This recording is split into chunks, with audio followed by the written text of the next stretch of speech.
Bismillahirrahmanirrahim. Baik, Assalamualaikum warahmatullahi wabarakatuh. Waalaikumsalam warahmatullahi wabarakatuh. Alhamdulillahirabbil alamin. Wa bihi nasta'inu ala umuri dunya waddin. Allahumma shalli ala sayyidina Muhammad wa ala alihi wa ashabihi rasulillahi ajma'in. Amma ba'du. Para mahasiswa yang saya banggakan, semoga kita semua menjadi orang yang pandai bersyukur dan insya Allah nikmat bertabur.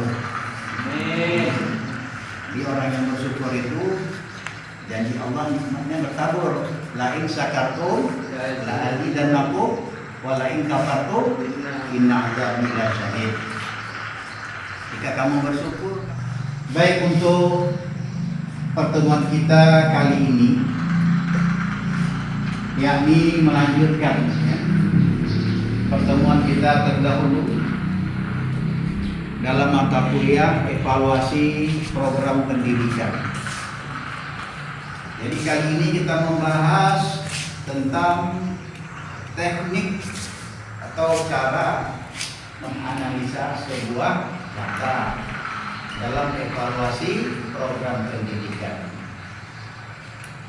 Pada pelajaran terdahulu kita telah membahas mengenai tahapan dalam evaluasi.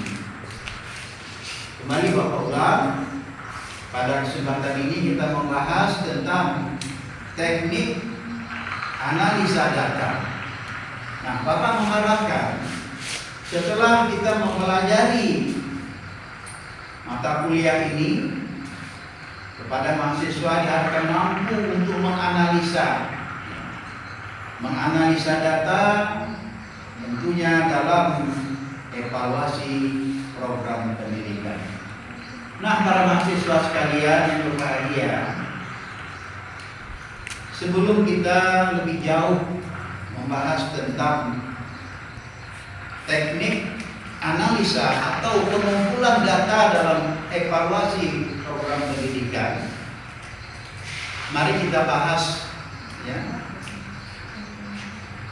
apa sesungguhnya tujuan kita melakukan evaluasi program ini. Apa yang Bapak catat bahwasanya tujuan evaluasi program itu adalah untuk mengetahui pencapaian tujuan program yang telah dilaksanakan. Selanjutnya, hasil evaluasi program digunakan sebagai dasar untuk melaksanakan kegiatan tindak lanjut atau untuk melakukan pengambilan keputusan berikutnya.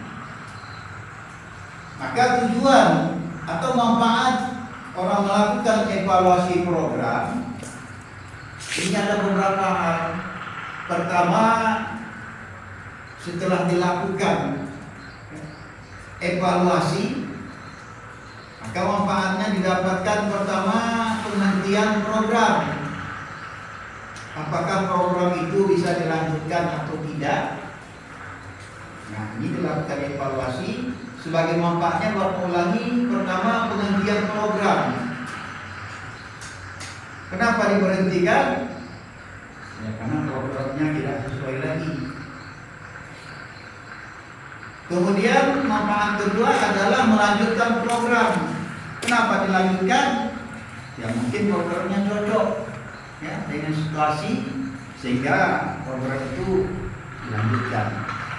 Nah, kalau memang program itu bagus dilanjutkan, maka tindakan selanjutnya adalah menyebarluaskan program. Nah, para mahasiswa sekalian, adapun teknik analisa atau teknik mengumpulkan data dalam evaluasi program ini ada dua cara. Pertama, cara kualitatif. Yang berikutnya adalah cara kuantitatif. Jadi Bapak ulangi, ada berapa macam cara untuk data dalam evaluasi program? Yang pertama diulangi kuantitatif. Yang kedua adalah jadi ini terobohnya ya mahasiswa dalam membuat laporan penelitian. Di dalam penelitian itu cara ya, ini teroboh seperti yang kita pelajari sekarang dalam evaluasi. Apa itu metode kualitatif atau cara kualitatif? Yakni suatu cara untuk mendapatkan data dengan melakukan wawancara dengan para responden ya, atau orang yang kita minta pendapatnya. Jadi ini yang disebut dengan metode kualitatif, yakni metode yang dilakukan dengan wawancara. Mengapa nih kita melakukan wawancara ini?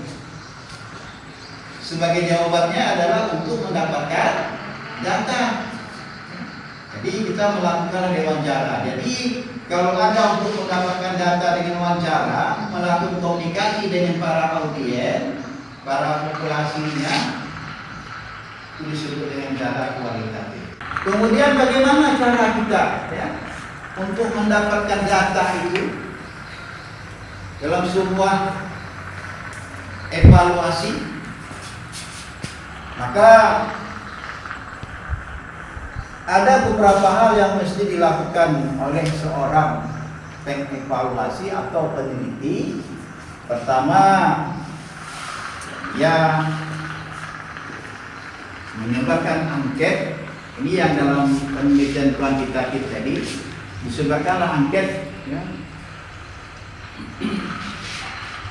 Dalam beberapa waktu yang akan datang, angket ini dikumpulkan para audiens. Kemudian juga observasi ke lapangan. Yang ketiga, dokumentasi. Itu ya metode kuantitatif. Sementara metode kualitatif ini berbeda dengan kuantitatif. Bagaimana untuk mendapatkan data itu berbeda. Kalau kuantitatif dengan melakukan menyebarkan angket, tetapi pada metode kualitatif itu melakukan wawancara. Jadi Bapak Ibu juga jadi melakukan wawancara dengan para audiens atau orang yang diminta. Kemudian juga observasi. Yang berikutnya juga dokumentasi. Ya sama dengan sistem untuk mendapatkan data pada kuantitatif. Oke, kita teruskan. Nah, tadi dikatakan apa yang dilakukan oleh para peneliti atau para pengevaluasi, yakni melakukan wawancara. Wawancara itu adalah teknik melibatkan langsung antara peneliti dan responden, di mana peneliti mengajukan pertanyaan-pertanyaan terstruktur atau terbuka untuk mendapatkan pemahaman tentang pendidikan. Wawancara bisa dilakukan dengan tatap muka dan bisa dilakukan dengan elektronik. Nah, kemarin musim COVID, ya, musim COVID orang banyak melakukan jadi termasuklah para mahasiswa untuk mendapatkan ya informasi dari dosennya juga melakukan tatap muka tapi dengan nah ini pengertian dari wawancara. Berikutnya adalah observasi. Tadi Bapak sampaikan untuk mendapatkan data ada wawancara, ada observasi, ada dokumentasi. Pada penelitian, kenapa? Yang wawancara tadi kualitatif ya. Jadi observasi yakni penerapan teknik melibatkan pengamatan langsung oleh peneliti di lapangan. Dokumentasi adanya bukti foto yang dibuat oleh peneliti terhadap ini Bapak sampai dari dokumentasi. Nah, ini dilihat secara apa? Kualitatif atau kuantitatif nih? Iya, kualitatif dengan cara ya. Baik para mahasiswa sekalian, nah maka langkah selanjutnya yang dilakukan oleh seorang peneliti adalah dengan mencari populasi dan sampel. Apa itu populasi?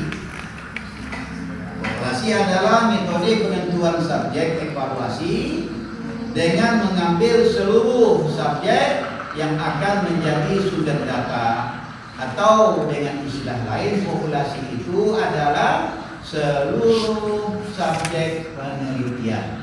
Kita ambil dulu pengertian dari adalah sebagian individu dari yang ada dalam populasi. Nah, kembali kita kepada makna populasi.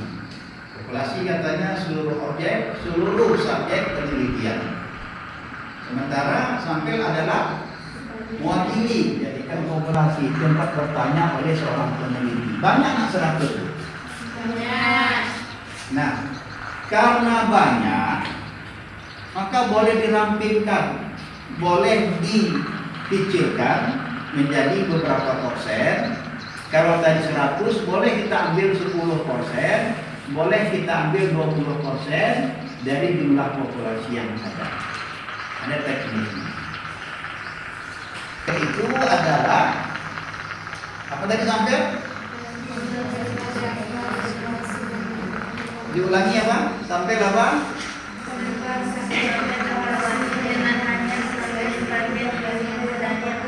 Ya, mengambil sebagian dari individu yang ada. Intinya, semua populasi dijadikan sampel. Itu disebut dengan sampling gemuk atau ekor sampling. Nah, ini sebenarnya ya bisa kita bahas pada pertemuan kita. Ya, tadi Bapak mencontohkan 100 orang. Bagaimana kalau memang populasinya 20 orang? Ya, 20 orang. Maka 20 orang itu bisa dijadikan sampel. Ya, dengan sudutan sampling jenuh. Kemudian ada lagi namanya proses sampling. Proses samplingnya adalah sebagai populasi dijadikan sampel. Ini Bapak bilang tadi, dari populasi 100 ya dijadikan sampelnya 20 atau 20% dari 100 disebut dengan proses sampling. Semoga pertemuan kita hari ini ya, pertemuan yang mendapat rahmat dari Allah Subhanahu wa taala, dan ilmu yang kita terima hari ini bermanfaat untuk diri kita. Dan insyaallah juga pada saatnya bermanfaat juga untuk orang lain.